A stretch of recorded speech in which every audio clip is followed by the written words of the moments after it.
What causes love to turn into hate? We learn about love in our earliest experience in life. And when we rebel against our parents during our early toddler years or teenage years, and our parents hates us or hates our behavior, which means for us that they hate us. But they reject that hatred because they don't want to be seen as bad to themselves. So they deny it. So as a child, we have absolutely no understanding of why our parents suddenly fell out of favor with us. We had this love, we had this attachment, and then suddenly it's gone. And suddenly they're saying that we have bad behavior, which a child reads as we are bad. So the child has complete confusion about why are they saying they love me, but yet they act not loving. And as a child, we assume that the parent must be right. There must be something wrong with us. So if I am right, or maybe if I'm good, if I change my behavior, then I'll get love and connection, and I won't be left behind, which means death.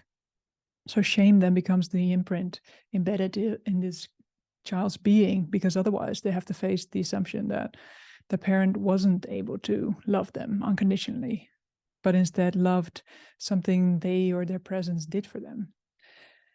And then hatred and love becomes intricately linked in their subconscious mind, also known as disorganized attachment. And it's actually quite common. So if our first taste of love is conditional of the bolstering of somebody else's sense of self, then we'll follow suit. We'll make our love conditional upon someone else's bolstering our sense of self.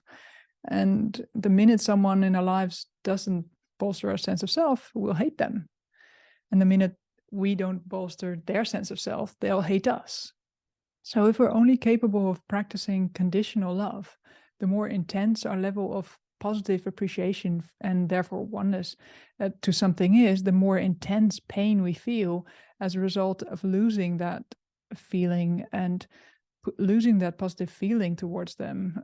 The more intense the pain is, the more hurt we perceive, and the more of a victim we perceive ourselves to be. And basically, and them as a threat. And the more we see them as a threat and ourselves as a victim, the more we will hate them.